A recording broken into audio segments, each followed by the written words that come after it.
আল্লাহর এক বান্দা ছিল নামাজের সিজদায়। আল্লাহর ডাক দিয়ে বলে, বান্দা তুই যতই নামাজ পড় আর যতই সিজদা কর, তোর ঠিকানা জাহান্নাম।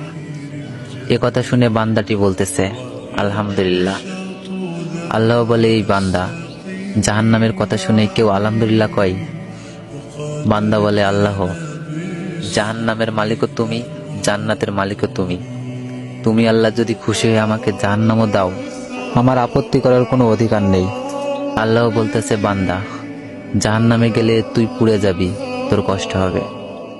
বান্দা বলতেছে, আল্লাহ, কষ্ট শুধু আমার হবে না, তোমারও হবে। আল্লাহ বলে, বান্দা তুই পুড়বি জাহান্নামে, আমার কষ্ট কেন হবে? বান্দা বলে, আল্লাহ, মায়ের কোলে সন্তান যদি পানিতে পড়ে যায়, তাহলে দুনিয়ার কোনো মাই যেমন দূরে দাঁড়িয়ে থাকতে পারে না, দৌড়ে গিয়ে বাচ্চাকে কোলে নেয়, আমার বিশ্বাস ওই মায়ের চেয়ে কোটি কোটি গুণ দয়া তোমার বেশি। আমাকে জাহান্নাম দিলে তুমিও আল্লাহ শান্তি পাবে না। আল্লাহ বলে, বান্দা এই দলিল তুই কই পাইলি?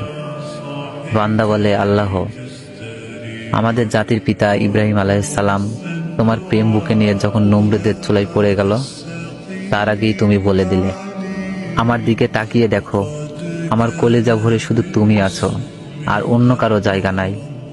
আল্লাহ বলে, বান্দা আমার প্রেমের ভক্তি নিয়ে যদি কেউ জাহান্নামেও যায়, আমি জাহান্নামকেও জান্নাত বানিয়ে দিব।